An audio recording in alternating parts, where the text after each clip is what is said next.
మీరు నా మాట విని నా మాట శ్రద్ధగా విని నా నిబంధన అనుసరించి నడిచిన యెడల మీరు సమస్త దేశ జనులలో నాకు నా స్వకీయ సంపాద్యం మగుదురు అని చెప్పి దేవుడు ఇంత గట్టిగా ఇంత గొప్పగా అద్భుతంగా మాట్లాడుతున్నాడు. మన గొప్ప దేవుడు మనతో యేసుప్రభువు. మీరు నా మాట విని నా మాట శ్రద్ధగా విని అంటున్నాడంటే దేవుని మాటను శ్రద్ధగా వినకపోయినా కానీ దేవుని యొక్క ఉద్దేశంలో దేవుని యొక్క సంపూర్తిగా స్వకీయ సాంపద్యంలో లేకుండా ఉంటూ వచ్చినా కానీ నువ్వు చేసిన తప్పులు పొరపాట్లన్నిటి కూడా నీ మీదకి వస్తాయంటున్నాడు దేవుడు. కాబట్టి దేవుని యొక్క మాట సంపూర్తిగా శ్రద్ధగా వినాలంటున్నాడు దేవుడు. మీరు నా మాట కాగా మీరు నా మాట శ్రద్ధగా విని నా నిబంధన అనుసరించినట్లా నా నిబంధన దేవుడు ఇచ్చినటువంటి గొప్ప నిబంధన వాగ్దానాన్ని నువ్వు గొప్పగా అనుసరించకుండా నీ సొంత పెత్తనంతో నీ ఆ సొంత ఆలోచనతో నువ్వు నడుచుకుంటూ వస్తూ వచ్చినట్లయితే దేవుడు సంపూర్తిగా నీ యొక్క దేవుని యొక్క స్వకీయ సంపదను నువ్వు ఉండలేకుండా అయిపోతావని దేవుడు మాట్లాడుతున్నాడు. కాబట్టి దేవుని యొక్క నిబంధనలను నువ్వు అనుసరించి నడిచిన ఎడల నువ్వు అనుసరించి నడుచుకుంటూ వస్తూ వచ్చినట్లయితే దేవుడిస్తూ వచ్చినటువంటి సమస్త దేశ జిల్లాలో నాకు స్వకీయ సంపద మగుదురు.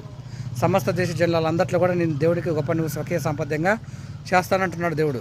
కాబట్టి నువ్వు ఎవరు స్వకీయ సంపద్యంగా ఉంటున్నావు, ఎవరు స్వకీయ సంపద్యంగా చేయబడాలని దేవుడు ఇంత గొప్పగా మాట్లాడుతున్నాడు. కాబట్టి నీ మనసుతోటి నీ మైండ్ తోటి నీ ఆలోచనతో సంపూర్తి దేవుడు ఈ విధంగా మాట్లాడుతున్నాడు. కాబట్టి ఇప్పుడైనా సరే దేవుడిని నువ్వు సంపూర్తిగా తెలుసుకుంటూ వచ్చినట్లయితే దేవునికి స్వకీయ సంపద్యంగా సంపూర్తిగా దేవుని యొక్క చిత్తం ప్రకారం నువ్వు అవుతావు బిడ్డని మాట్లాడుతున్నాడు దేవుడు. కాబట్టి మీరు సమస్త దేశ జనులలో నాకు స్వకీయ సంపాద్యం అగుదురు. మీరే నా సొత్తు, మీరు నాకు స్వకీయ సంపాద్యం అంటున్నాడు దేవుడు. కాబట్టి నువ్వు సంపూర్తిగా దేవుని యొక్క స్వకీయ సంపాద్యంగా ఉంటావు. పాపానికి, శాపానికి, దోషానికి, పాపపు శాపపు జీవితకరమైన మరణానికి, నరకానికి ఉండే సంపాద్యకరమైనటువంటి జీవితంలో నువ్వు జీవిస్తావో నీకే దేవుడు సంపూర్తిగా వదిలిపెడుతున్నాడు. కాబట్టి నువ్వు యొక్క జీవితాన్ని ఎక్కడైనా సరే మార్చుకొని దేవుని వైపు తిరుగుతూ వచ్చినట్లయితే దేవుని యొక్క స్వకీయ సంపాద్యమైన